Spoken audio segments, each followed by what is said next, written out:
Fala, guerreiro, tudo bem? E aí, vamos agora avaliar o gabarito preliminar da sua prova de História e Geografia e vamos lá.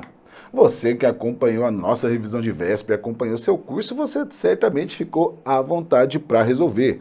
A prova foi muito bem feita, não tem nenhum recurso e vamos lá.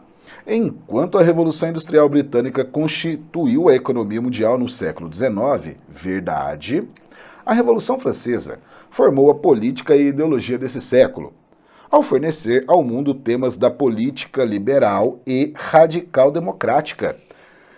Está correto. A Revolução Industrial Britânica mudou totalmente, a produção no planeta e as relações comerciais, começou o período da expansão do capitalismo industrial, e a Revolução Francesa, ela trouxe as ideias radicais republicanas, por exemplo, que influenciaram vários movimentos no Brasil.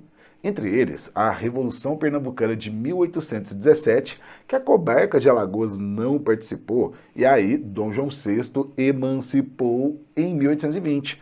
Isso daí já responde uma das proposições da prova, beleza? Então, 51 está correta a proposição. A questão 52. A Revolução Industrial e a Revolução Francesa, apesar da centralidade histórica e das transformações que se sucederam a partir de suas ocorrências, tiveram pouca influência? Evidentemente não, pessoal. As revoluções burguesas foram aquelas orientadas pelo iluminismo, que são os princípios ali do liberalismo econômico, do liberalismo político, democracia, parlamentarismo, monarquias, parlamentares, enfim. Então, 52 está totalmente errada, pois o princípio do iluminismo era derrubar os pilares do antigo regime, acabar com o absolutismo e acabar com a desigualdade jurídica, que dava privilégios à aristocracia, que não pagava impostos e ocupava os principais cargos públicos. Portanto, a 53 você já sabe que está errada, pois foi uma revolução burguesa e não aristocrática. A aristocracia era a nobreza e o clero que eram privilegiados, beleza? Então vamos lá, questão 54. Falamos bastante que o tema escravidão ia despencar na sua prova, e olha só, a Lei Áurea, que acabou com a escravidão no Brasil em maio de 1888, possuía várias cláusulas para a inclusão social dos ex-escravizados absolutamente errada. Era só assim, está abolida a escravidão no Brasil, ponto, revogam-se as disposições contrárias. Então, pessoal, 55. O escravismo era elemento central da sociedade brasileira no período imperial. Sim, está correto, pessoal, e também do período colonial. Lembre-se aí do cotidiano das famílias, que viviam aí com as mucamas, a escravidão doméstica, a escravidão do eito, nas grandes lavouras, e também nas regiões urbanas, por exemplo, Salvador e Rio de Janeiro, sobretudo, também Maceió, tínhamos uma modalidade chamada escravidão de ganho.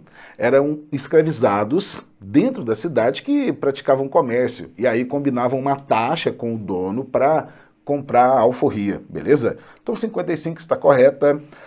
56. A abolição da escravidão deu início a um processo de inclusão social dos ex-escravizados, já cortamos aqui. E aí 57. Embora no Brasil tenha havido experiências de imigração no decorrer do século XIX, foi apenas após a abolição da escravidão que a imigração de europeus em massa se tornou realidade, especialmente para São Paulo. E aí, pessoal, a proposição está errada, pois não foi após a abolição. Desde o primeiro reinado de Dom Pedro I, casado com a princesa Leopoldina austríaca, começou a vir imigrantes europeus para cá. E aí, em 1850, esse que é o marco, quando foi aprovada a Lei Eusébio de Queiroz, que aboliu o tráfico de escravizados, aí a migração europeia se tornou uma política pública, extremamente estimulada para poder substituir o trabalho escravizado pelo trabalho livre. E aí, olha só, proibiram a imigração de chineses. Com a proclamação da República, Deodoro proibiu a imigração de africanos e estimulava a imigração de europeus.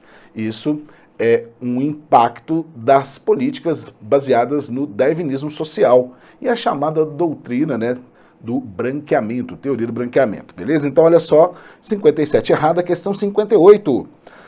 A opção pela escravização africana massiva foi consolidada pela América Portuguesa no século XVII.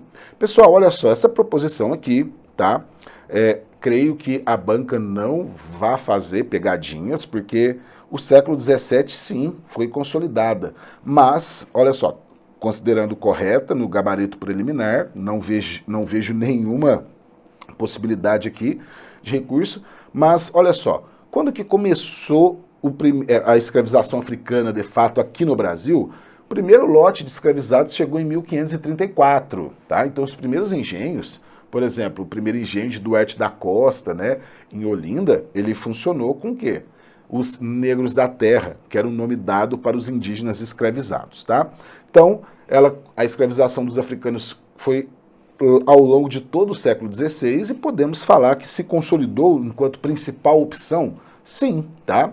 Então, imagino que a banca não virá com surpresas, 58 está correta e a 59, vamos lá? Essa daqui pegou muita gente, viu, pessoal? Durante a Era Vargas, a garantia dos direitos trabalhistas, por exemplo, e a conquista e a consolidação das leis do trabalho ocorreu antes mesmo da garantia de direitos civis e políticos. Vamos lá, pessoal, como que foi esse processo da Era Vargas? 1930, Revolução de 30. Opa, o que aconteceu?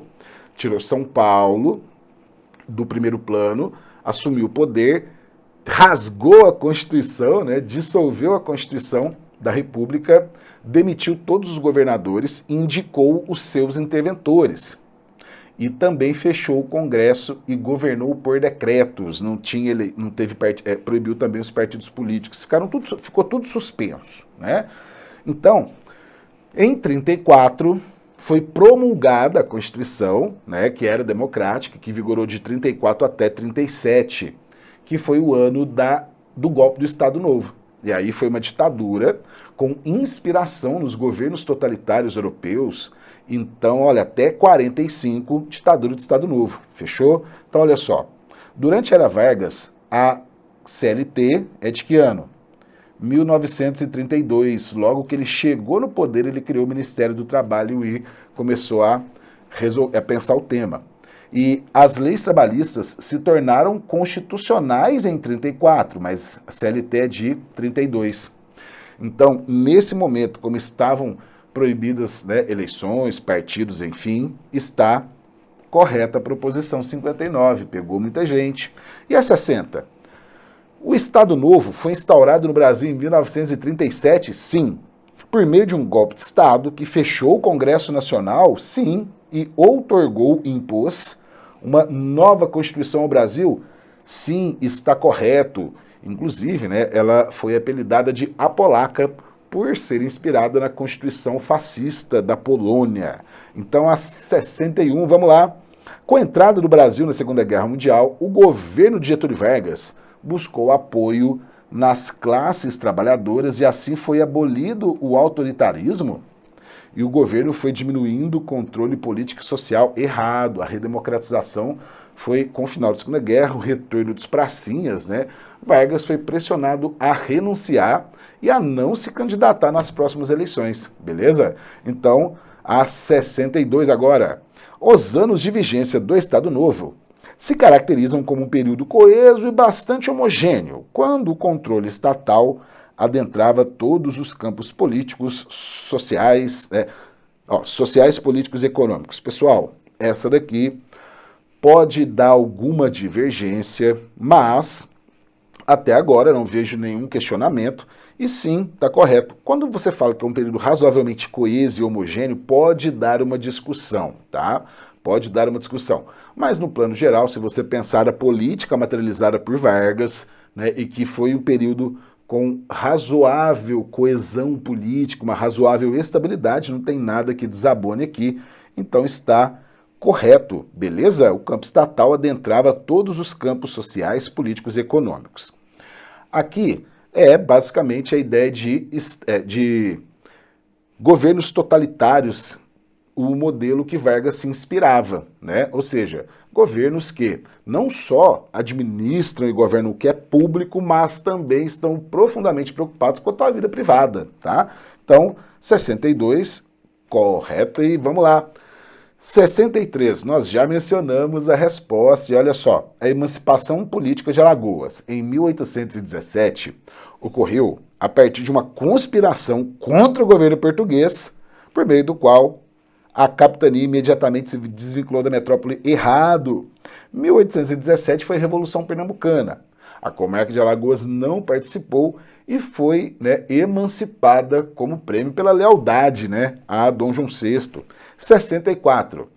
A Revolução do Haiti entre 1791 e 1804 contribuiu para impulsionar a produção de açúcar em Alagoas nesse período. Olha aí, vamos ver qual que é a posição da banca nessa 64, tudo indica que está correta. Vamos pensar aí, na macroeconomia, nos circuitos superiores da economia. Faça um raciocínio da seguinte forma: a produção canavieira no Nordeste entrou em decadência após a expulsão dos holandeses, que foram cultivar cana-de-açúcar nas Antilhas. E um dos grandes produtores era o Haiti, que fez a primeira independência na América Latina, muito violenta, e é particular, pois ela foi a única revolta feita por escravizados, Então, olha só, como foi um período de crise, estagnou a produção de açúcar, o Haiti, que era um dos maiores produtores da região, passou por uma economia de subsistência, a produção vai ser ocupada por outros lugares, por exemplo, no Nordeste brasileiro. Então, temos um estímulo à produção lagoana, gabarito preliminar, está correto.